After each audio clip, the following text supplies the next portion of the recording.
वीरता है और आपके यहाँ वीर नहीं परमवीर बैठे, 3 परमवीर जो कि जीवित हैं, those who live to tell the tale।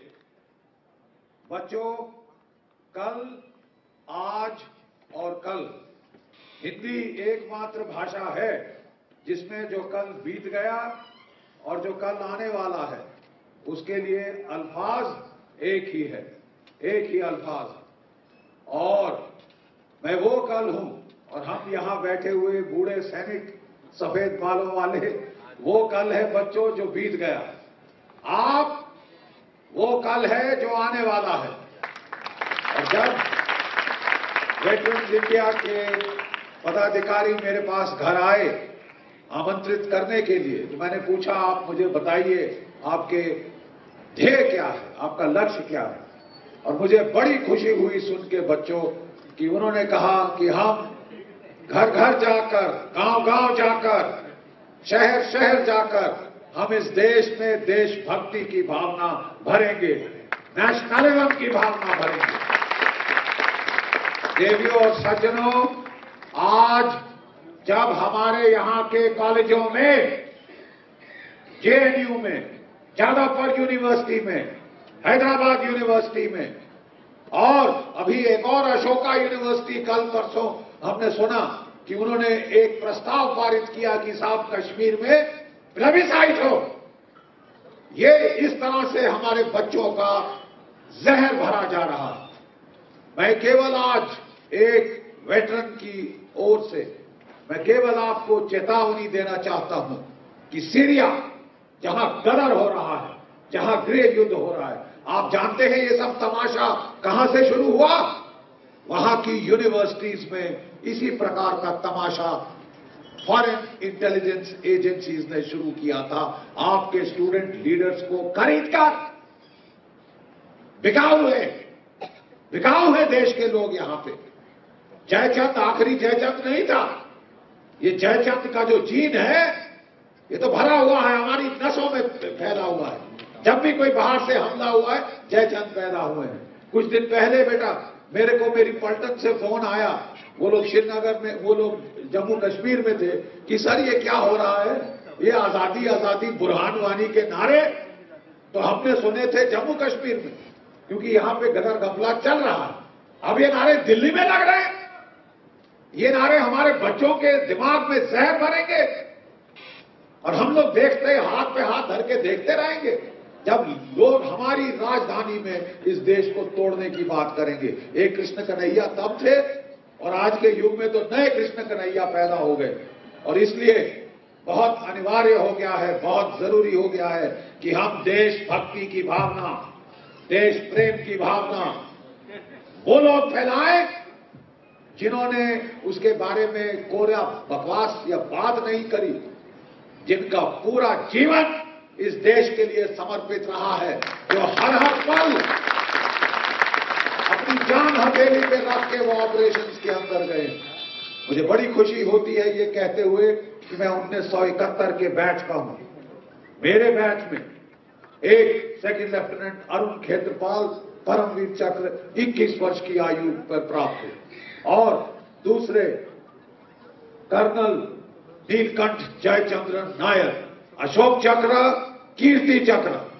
मतलब अगर आप इसको जोड़ें तो परमवीर चक्र, महावीर चक्र। एक इंसान को पहली बार घायल हुआ, दूसरी बार ही शहीद हो गया। और हमारा है वो बैच बेटा, खासकर स्कूल के बच्चों को मैं बताना चाहता हूं, हम लोगों को 1 महीना पहले कमीशन दी गई। 1971 में 14 दिसंबर को पास आउट होना था, हमें 14 नवंबर को पास आउट कर दिया गया। बोला काफी ट्रेन हो चुके हो आप लोग, अभी तोपों को चारे की जरूरत है, तोपों को चारे की जरूरत है, यंग आदमियों के खून की जरूरत है, तभी देश ऊपर उठते हैं। हम लोग को 10 दिन छुट्टी दी, माँ बाप के पांव छुए और हम लोग ट्रेन में बैठे। और जब नए सिलीगुड़ी में हम लोग उतरे तो हमारी पलटन के जवान संगीत चढ़ाकर खड़े हुए थे, हमारी स्टैंड पकड़ी हुई थी और स्टील हेलमेट कि साहब पकड़ो, ये सामान आपका आ जाएगा पलटन बांग्लादेश में। पहली रात मेरे बैच के कितने सारे लड़के शहीद हुए। किसी की प्लास्टिक की टांग है, किसी का प्लास्टिक का हाथ है। किसी की प्लास्टिक की टांग है, किसी का प्लास्टिक का हाथ है, लेकिन मैं आपको बताना चाहता हूं कि अगर उसे ये सीढ़ियां चढ़नी पड़े तो वो आपसे सहारा नहीं मांगेगा। अगर आप सहारा देने की कोशिश करें तो ऐसे आपको हाथ से हटा देगा। इसमें वो गर्व है, वो शान है। और मैं कहता हूं बच्चों कि वो हमारी पीढ़ी थी, हमारे देश की वो पीढ़ी थी जिसने पाकिस्तान के 2 टुकड़े किए थे। 1971 में 16 दिन के अंदर पाकिस्तान के 2 टुकड़े हो गए थे। पूर्वी पाकिस्तान बांग्लादेश बना दिया गया था। ढाका पर हमारी फौजें 3 तरफ से बढ़ती आई। 16 दिन में ढाका पे उनका कब्जा हो गया था। 93,000 पाकिस्तानी कैदी, 93,000 पाकिस्तानी कैदी जैसे ढोर डंगर भेड़ बकरी को मालगाड़ी में डाला जाता है, उस तरह लाद लाद के हम लोगों ने डलते जाके देखे हैं प्रिजनर ऑफ वॉर कैंप में। और वही पाकिस्तान फिर आंख दिखा रहा है, फिर आंख दिखा रहा है वही पाकिस्तान, फिर हुंकार ले रही है वो फौज, क्योंकि 46 साल में भूल जाते हैं पाठ लोग, उनको याद दिलाया गया है। और हमारे परमवीर चक्र यही बात कर रहे थे विजेता कि साहब एक छोटा जहा माड़ा जहा सबक तो गया है।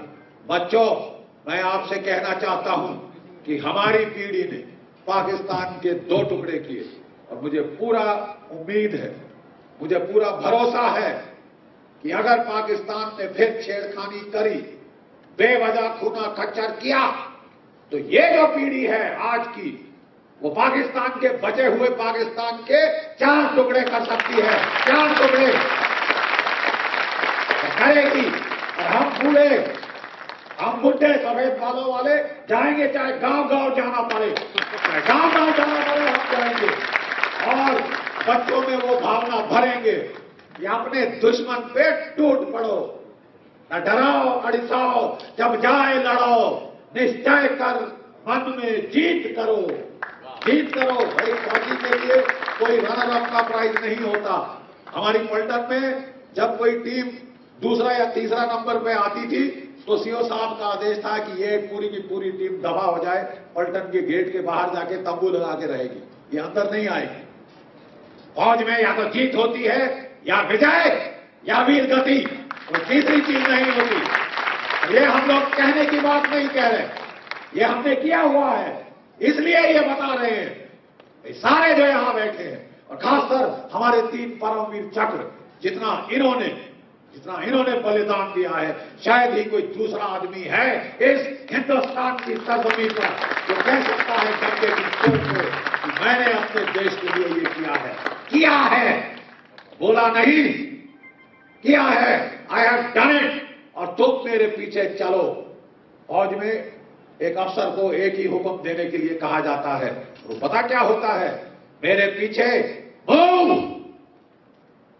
समझ गए आप, मेरे पीछे चलो, मैं आगे और तुम पीछे, और कोई चोटी नहीं जिस पे हमारी फतेह नहीं हो सकती, कोई चोटी नहीं जिस पे फतेह नहीं हो सकती।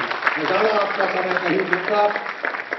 अंग्रेजी में एक कहावत है, don't tell us, show us, हमें कहो नहीं, हमें दिखाओ। बाना सिंह साहब यहां बैठे, उनके बारे में हमने एक छोटी सी प्रेजेंटेशन बनाई है कि किस तरह सियाचिन की ऊंचाइयों पे, 22,000 फुट की ऊंचाइयों पे, -50 डिग्री सेंटीग्रेड पे उन्होंने अपना परमवीर चक्र कमाया था। हमारे 2 और बहुत बहादुर साथी हैं, संजय कुमार साहब मेरी पलटन के, और योगेंद्र सिंह यादव साहब मेरी जो साथ वाली पलटन है, ग्रेनेडियर्स, पड़ोसी हैं हम लोग, जबलपुर में इकट्ठे ट्रेनिंग होती है हम दोनों की।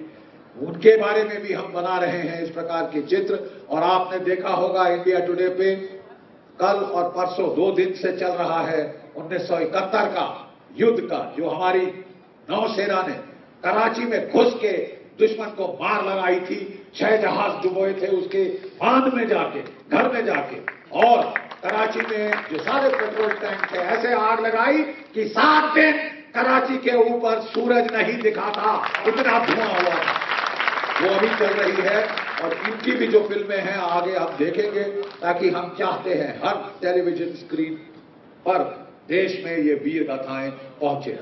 हमारी उम्मीद थी कि बॉलीवुड वगैरह ये कहानियां बनाएंगे, बट बॉलीवुड को फिल्म बनाने का केवल आजकल फुर्सत है, गुंडे, don, smuggler, gangs of Wasseypur, सारा बकवास, पूरा बकवास वहां से निकल रहा है। जो सारी वीर गाथाएं हैं वो खत्म हो चुकी हैं, लेकिन हम खत्म नहीं हुए।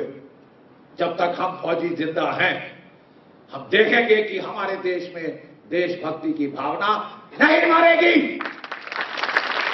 क्या डाय, जब तक आखिरी फौजी जिंदा है। हम रिटायर हो चुके हैं तो क्या हुआ? We are retired but not tired. अभी थके नहीं, अभी भी